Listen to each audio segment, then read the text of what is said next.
This is a game that I expect the Cowboys to win. Detroit's banged up a little bit, and I expect Dak to start off a little bit rusty, but I think that he'll start catching stride a little bit early.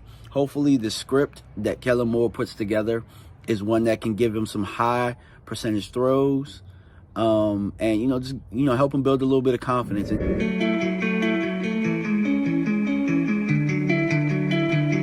on the beat, boy. Yeah. Cause he wanna light. Headlights, I've been whipping midnight through the city. I've been going through some things, tryna get my mind right. Push the bucket to the limit, push that bitch into the fence. Gotta get the full control, gotta get my mind right. Headlights, I've been whipping midnight through the city. I've been going through some things, tryna get my mind right. Push the bucket to the limit, push that bitch into the fence. Gotta get the full control, gotta get my mind right. Yeah. What's going on, Cowboys Nation? It's your boy DMV back with another one. It's Victory Monday. It's been a couple weeks since we've been here, but we're here. Cowboys defeat the Detroit Lions 24-6. And as you guys can see in my video on Saturday, I pretty much almost got it on, the nail. I pretty much talked about Dak coming out rusty on Mark Holmes' channel. My prediction was 24-10 before the game. We were 24-6. The defense, I expected the defense to be a little shaky early on, and they were as well. Just until we got everything settled down, because Dak was back, and things have changed a little bit. And I had talked about this during the game. I felt like the team played harder for Cooper Rush than they did Dak Prescott, as far as taking possession serious. And I didn't think that the defense came out with that same urgency this game. And offensively, Dak throwing a little bit of errant passes, Noah Brown dropping the ball.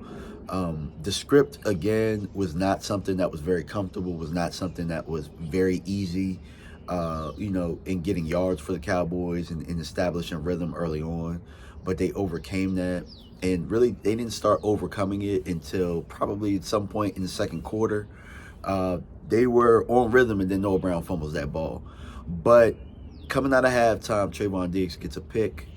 They go down, they score a touchdown, and that set the tone of the rest of the game, where the Cowboys were able to procure 5 turnovers, 5 sacks on the defensive side of the ball. They were able to get the run game going. Zeke Elliott had a pretty solid day.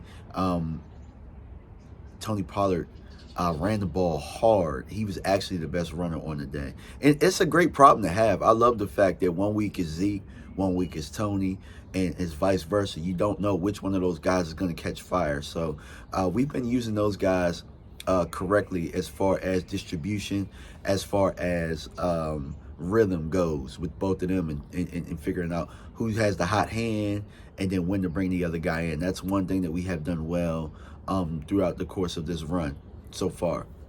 Now the Cowboys stand at 5-2. And it's funny because if you would have told me last year, or if you would have just told me in the preseason that the Cowboys would be, after 7 weeks, 5-2, but in third place in the NFC East, I would have told you that you were crazy. The NFC East right now it went undefeated yesterday. The Giants beat the Jags, and Washington beat the Packers. So I don't think you can really, all the jokes and the hee-hee and the ha-ha about this division, they're over. Washington, they won their second game in a row.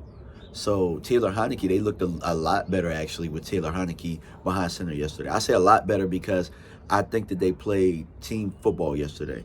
The defense was rocking. Maybe it's something along the lines of them having their backup quarterback over there, and then playing harder for him than Wentz. But that seems to be everywhere he goes. So I don't necessarily believe it's anything, but Washington just feels more comfortable with Taylor Heineke at quarterback. And I said that previously, that I felt like Washington would have won some of the games that they lost this year had Heineke been starting quarterback. But that's neither here nor there. This ain't no Washington channel, but it's just me observing the whole division and the come up, because you got a 6-0 team, a 6-1 team, and a 5-2 team, and jousting for position.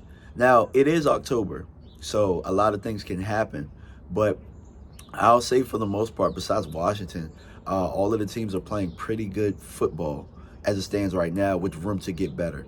So, you know, I'm going to be doing my show tonight at 8 p.m. Eastern Standard Time, 7 p.m. Central Time. We got my man Joe Rod coming on. We got my guy Jay Tuck coming on. We got my guy probably Space Cowboy. And I'll see if I can get some other people who want to chime in and have some good Cowboys talk. As you guys know, Monday nights, I try and have some of the best panel discussions for you guys out there. But all right, man, I'm out. Peace.